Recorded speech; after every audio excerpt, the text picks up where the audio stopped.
243 ದಿಂತ almost 243 ದಿಂತ 243 ಓವರೆಗೂ ಯಾವ system ಅಂತಂದ್ರೆ panchayat system related.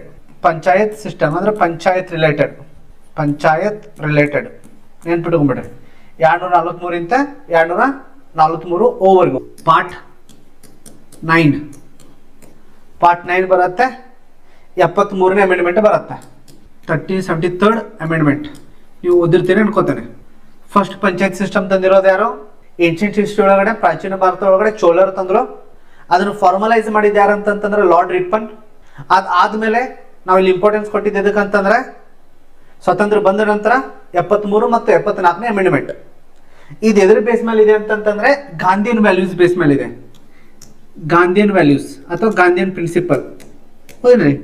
Part 9 panchayat ಎಲ್ಲಿ ಸೇರಿಸಿದಾರೆ ಅಂತಂದ್ರೆ ಪಾರ್ಟ್ 9 ಒಳಗೆ ಸೇರಿಸಿದಾರೆ. ಇಲ್ಲಿ ಆರ್ಟಿಕಲ್ 243 ಏನ್ ಹೇಳುತ್ತಂತಂದ್ರೆ ಇದು ಗ್ರಾಮ ಸಭೆ ಬಗ್ಗೆ ಹೇಳಲ್ಲ, ಇದು ಕಾರ್ಯಗಳ ಬಗ್ಗೆ ಹೇಳುತ್ತೆ. ಕಾರ್ಯ ಅಥವಾ ನಾವೇನ್ ಹೇಳ್ಬೋದು ಅಂತಂದ್ರೆ ಫಂಕ್ಷನ್ಸ್ ಆಫ್ ಪಂಚಾಯತ್ ಬಗ್ಗೆ ಹೇಳ್ತಾರೆ. Panchayat structure of the local government. ನಾವು ಸ್ಥಳೀಯ ಸರ್ಕಾರ ಅಂತೂ ಕರಿತೇವೆ, ಲೋಕಲ್ ಗೌರ್ಮೆಂಟ್. ಅದಕ್ಕೆ ಲಾರ್ಡ್ ರಿಪ್ಪನ್ ಏನ್ ಕರಿತೇವೆ ನಾವು? Father of the local government ಅಂತ ಕರಿತೇವೆ. ಗಾಂಧಿಯನ್ ಪ್ರಿನ್ಸಿಪಲ್ ಇದಕ್ಕೆ ಇಂಪಾರ್ಟೆನ್ಸ್ ಕೊಟ್ಟಿದ್ದು ರೂರಲ್ಗೆ. Rural means what? ಲೋಕಾಲಿಟಿಗೆ ಇಂಪಾರ್ಟೆನ್ಸ್ ಕೊಡೋದು. ಫಂಕ್ಷನ್ಸ್ ಆಫ್ ದ ನೆನ್ಪಿಡುವರಿ ಏನ್ ಕೊಡ್ತಾರೆ? ಇದ್ರ ಬಗ್ಗೆ ಇದೆ, ಕಾರ್ಯಗಳ ಬಗ್ಗೆ ಇದೆ. ಆರ್ಟಿಕಲ್ 243 ಅಂದ್ರೆ ಇದೇನಾಯ್ತು? ರಾಂಗ್ ಆಯ್ತು ನೋಡ್ರಿ, ನೀಟಾಗಿ ಓದ್ರಿ. ಇದು 243D ಇದೆ, ಇದು ಓನ್ಲಿ 243 ಇದೆ, ಇದು 243D ಇದೆ. 243D ಎದ್ರ ಬಗ್ಗೆ ಹೇಳುತ್ತೆ? ಇದು ಕರೆಕ್ಟ್.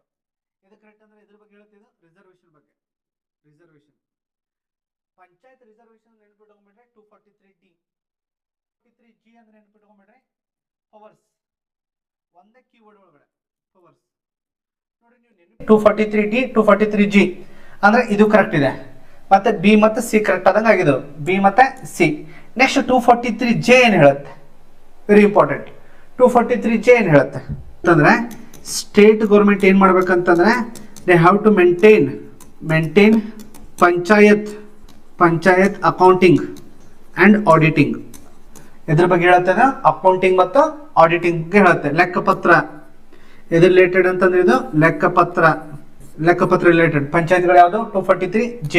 ನೀವು ನೆನಪಿಟ್ಕೊಂಡ್ಬಿಡಿ. 243 ಅಂತ ಹಿಡ್ಕೊಂಡು 243 ಓವರ್ಗೂ ಎಲ್ಲಾನು ಇದ್ರ ಬಗ್ಗೆ ಇದಾವ ಅಂತಂದ್ರೆ ಪಂಚಾಯತ್ ಬಗ್ಗೆ ಇದೆ.